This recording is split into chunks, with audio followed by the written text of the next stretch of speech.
Bonjour, notre intervention aujourd'hui est intitulée La philosophie du langage selon Paul Ricoeur. La distanciation nous éloigne ou nous rapproche-t-elle de la compréhension? Premier degré, même langage, langue, mot, interprétation, langue.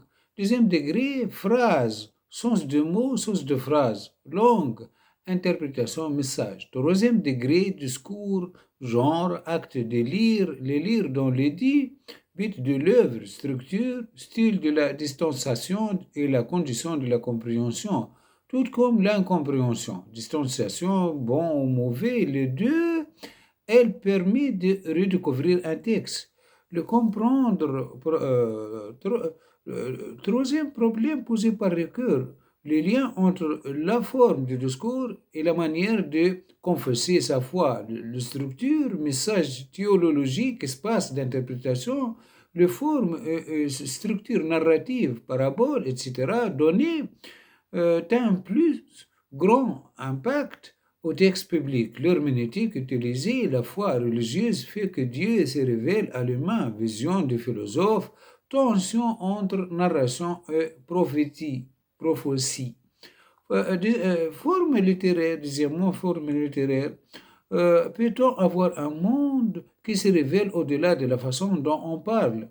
Non, la façon de raconter provoque manière de relever le monde. Le monde apparaît de deux façons différentes selon le type de discours, narratif ou prophétique. De la même façon, Dieu n'apparaît pas toujours de la même façon. La foi transcende le langue selon Paul Ricoeur. Elle peut être comprise partout sans avoir besoin de partager la même langue, la parole et l'écriture, mise en garde contre la théologie qui tente de placer la parole au-dessus de l'écriture. L'herméneutique veut au contraire se poser la question de l'écriture. Ricoeur essaie de nous montrer ce que nous appelons théologie de la parole, étant en réalité une théologie de l'écriture. La parole n'aurait pas de valeur, serait éphémère si elle n'était pas transcrite par l'écriture. Ricoeur veut montrer que l'herméneutique publique est un cas exemplaire qui nous permet de comprendre toute l'herméneutique. Les formes du discours ont une pluralité. La manière dont on écrit les choses a son effet. La vérité publique n'apparaît pas de la même façon selon ce style de l'écriture, parabole, narration, prophétie, etc.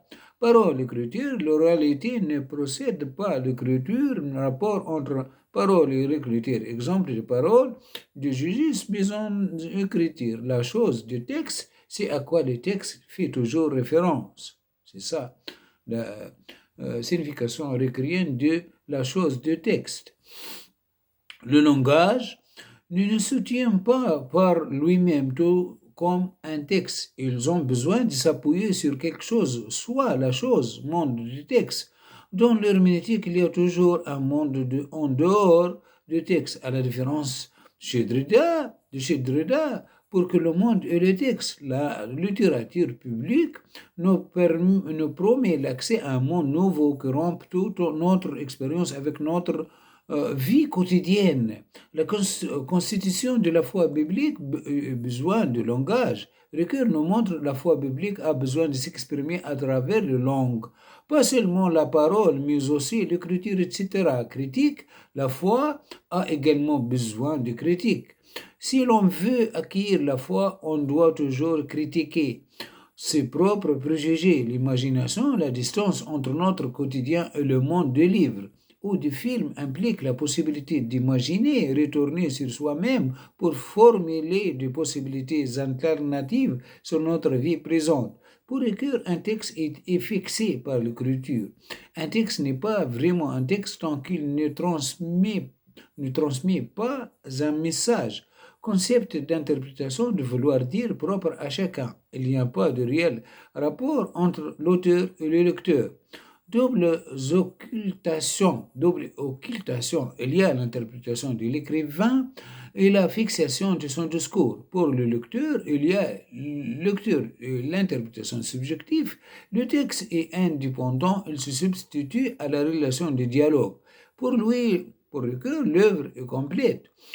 Seulement quand l'auteur n'est plus de ce monde, car il n'y a pas d'échange réel. Il ne peut plus être débattu avec l'auteur, mais avec sa pensée. Il ne reste que nous, le livre intact, discours en tant qu'intention de dire, écriture et l'affranchissement de la parole. Le monde du texte émerge, bouleversement des perspectives importantes.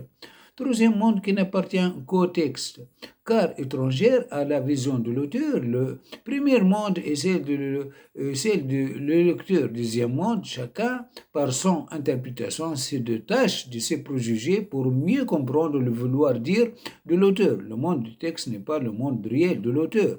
Ricoeur est à la recherche des réciprocités entre explication et interprétation. Le sens de l'esprit est fondé la compréhension, le sens de la nature fondé la recherche de l'explication. Par l'écriture, nous avons un apport moins immédiat que nous avons plus de temps pour comprendre les thèses de l'auteur. Pour Ricoeur, pour expliquer un texte, il faut traiter le texte en soi sans s'occuper du monde extérieur.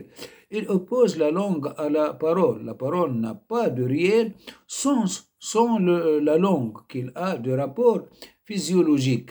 La science du langage est une méthodologie scientifique pour approcher un texte par la suspension de tout le rapport que le texte a avec le monde.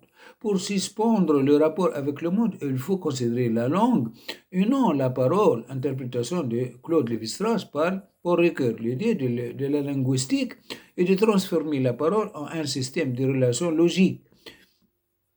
Les éléments de mythique, rapport de parenté surestimé, rapport de parenté sous-estimé, monstre et leur destruction non propre dans la signification.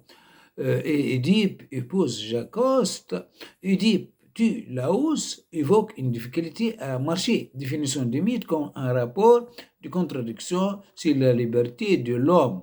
On peut résumer toute la question à un problème de logique. Si l'on change un de ces quatre éléments, tous les rapports de logique changent. Le protagoniste en soi n'est pas important si son action, soit le système logique qu'elle porte en lui, qu'il est, il faut assembler le reçu comme un tout. L'explication peut être dérivée directement dans la science de l'esprit. On peut faire une science des textes. On ne peut pas s'enfermer dans la structure du langage, mais porter le texte sur le monde. À travers une explication poussée à l'extrême, on peut arriver à une compréhension du monde, bouleversement de nature ontologique. Ricoeur pense que l'interprétation qu'un auteur dit sur son texte a la même valeur de l'interprétation que les autres en font. Explication et compréhension. Le défi est d'articuler ces deux termes. Le plus important était d'accéder au monde du texte et non à la pensée de l'auteur. Structuralisme, étude de la structure, du rapport logique du texte. Interprétation, contexte d'anthropologie. La vision du monde peut être appliquée à toute forme de science de l'esprit. Articulation de la compréhension, c'est l'explication. Compréhension toujours majeure par rapport à l'explication. La compréhension a besoin de l'explication. La compréhension d'un texte a toujours besoin d'une explication scientifique. On cherche la structure dans la compréhension. Le signe est une référence fermée. Le stylo, pas besoin de réfléchir pour se les présenter. Le symbole est moins discipliné. Dieu, il donne toujours à penser. Diachronique, étude de l'évolution des faits linguistiques dans le temps, il y a un temps de transmission et de l'interprétation. Ricoeur émet l'hypothèse qu'il aurait un troisième temps, la charge temporelle que lierait les deux premiers temps. La charge temporelle est un renouvellement. La structure reste la même, mais dans la transmission de l'histoire, la façon de raconter change. Ex de téléphone pour l'auteur,